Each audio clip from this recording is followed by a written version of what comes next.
Hi guys, this is my 2000 Mercury Grand Marquis LS with just over 121,000 miles on the odometer. I've owned this car, which is a very nice example, for about a week now, and it's been a really nice car to drive. So much so that I've written an in-depth article and I've put it on my website, buildpriceoption.com. I'm going to put a link in the description below so you can read all the details, because I really dug into this car to find out the options, common problems, all those things that you want to know.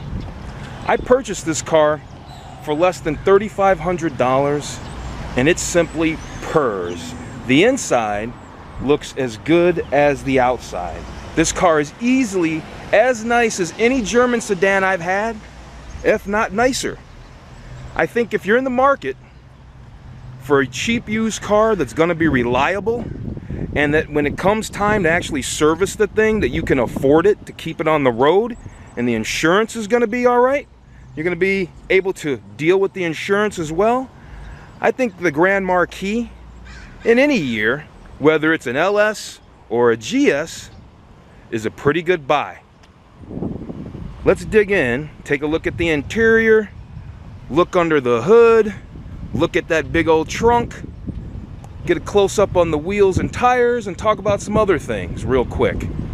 Alright, so she's got 121,744 miles on the clock.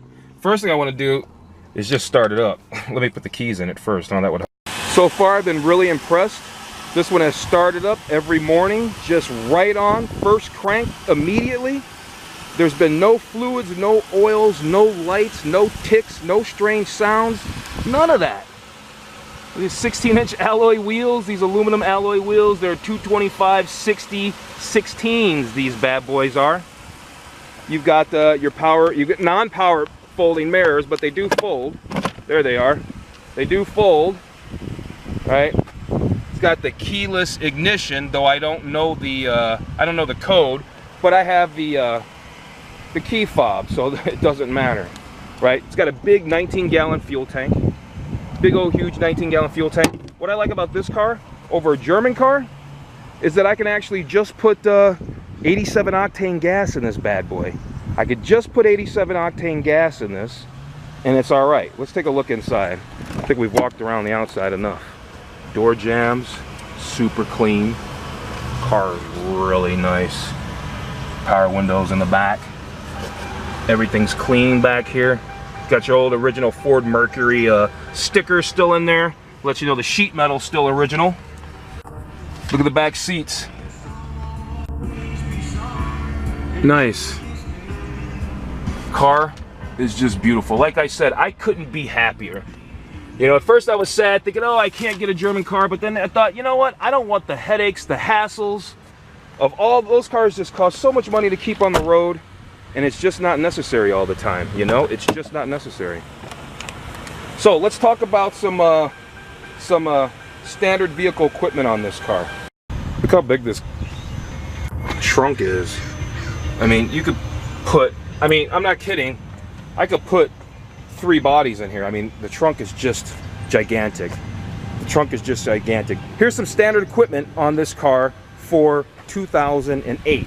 That 4.6 liter V8 engine we were just looking at, that's got 200 horsepower and it's got 265 pound-feet of torque. All right, that's made it to a 4-speed automatic overdrive transmission. Right, the car has passive anti-theft system. That means it has an alarm system. It's got power steering, power brakes, power mirrors, tinted glass, remote locking security system, tilt wheel, and aluminum wheels. So got a lot of equipment. Optional equipment on this car for the 2000 Grand Marquis comes in just three trim levels. You get a premium, an ultimate, and a performance. That's how these cars came back in the day. Oh, check this out real quick. Look at the lumbar. It's got the lumbar support down there. Very cool. I mean, the car's got a lot. There's your power trunk opener right there. So, the $1,000 premium package, which this car has, okay, that adds the alloy wheels, which we saw. That adds these alloy wheels right here, leather wrapped steering wheel, That steering wheel is leather wrapped. Electronic climate control, which we definitely have. The electronic climate control. Okay. It's got a power passenger seat. You can see the controls on the door over there for the power passenger seat. All right, and it's got an auto dimming mirror with compass. Can you see the compass up there? Yeah, you can see that compass. Auto dimming mirror with compass. To that, there's also what they had called the ultimate package. The ultimate package, this vehicle does not have the ultimate package. Let's close the trunk. This vehicle does not have the ultimate package, but what that included was anti-lock brakes, traction control, electronic instrumentation. So you had a digital speedometer, and if you've watched any of the stuff on my channel, you know I love digital speedometers, okay? And a premium stereo. I'm not sure if this car has the premium stereo or not, because during the reading it said the premium stereo came with the cassette. This car also has the six disc CD changer in the trunk. I forgot to show you that, but I will. All right, there's the CD changer right there in the back. It had this new for 2000 was this safety pull. If you did have 3 bodies in the back and they were alive and they wanted to get out, then they could pull on this cord and that would help them get out with the quickness. All right, so there was also one other package. It was called the performance package, and it was really a handling package. That was just $855, and this was really cool. I want to do this to this car. I will, and this is why you want to subscribe. If you like this car, you want to subscribe to this channel, because I'm going to beef this car up, fortify it. It's going to be really tight. But this handling package, what it did was it completely retuned the suspension.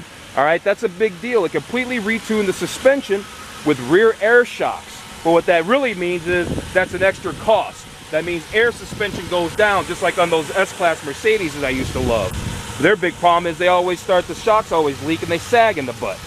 But anyway, it's got the air shocks, and it gets an enormous rear stabilizer, anti-sway bar, and the rear end gets a 327:1 rear axle ratio, and then you get dual exhaust. That dual exhaust bumps the horsepower up on this car by 15 horsepower. Just doing the dual exhaust. And you get the 16-inch wheels, and you get the Goodyear high-speed tires. Now, if you're not into the luxury, right? If you're not really, if you're not into if you're more into the luxury and not so much the sport, then you know you could find these cars with options like the automatic temperature control, auto dimming rear view mirror, all that kind of stuff. The superior stereo with the trunk-mounted CD changer, like I showed you. You can find a car like that, right? And it just be part of like the ultimate package and not have the handling package on there. I suspect a lot of cars come that way. Like I said, this particular vehicle has leather seats. It's got the CD changer. What looks like to be that upgraded stereo, like I was saying. And this car has the premium package, but not that handling package. And I really, it's got the rear defogger right there. You know, you've got your panel dim. Can you even see that? Panel dim, there we go. And all that. The stereo plays pretty good. I haven't tried to crank it really loud, but it seems to play just fine. So really, that's about it. I just wanted to give you guys a quick rundown. I'm excited about this car. I love it a lot. I'm gonna start digging into it. The first thing it really needs, it could use some tires. The tires are getting a little, they're looking a little, they could use some help. But here's the cool thing, this is what I was talking about. I looked these tires up on like Tire Rack, and without even really doing hard searching, I found a set of 4 for under $400 all day. And I was barely even looking for a good price. So I'm gonna go ahead and wrap this up. I'm just rambling now. I just really enjoy this car. Really enjoy this car. I'm gonna do some work on the motor, get a tune up and all those things, and you guys are gonna be along with me. So if you're really into these cars, we're gonna start getting into this one. All right, so if you know anything about the Mercury Grand Marquis that might give me some tips or heads up, or some tips and heads up for other people, leave a comment below. Be sure to subscribe to the channel, hit that notification button, so that way when I put up the next video on this Grand Marquis and Harvest Gold, this beautiful car, you'll be sure to know about it. All right, take care. Thanks for joining me.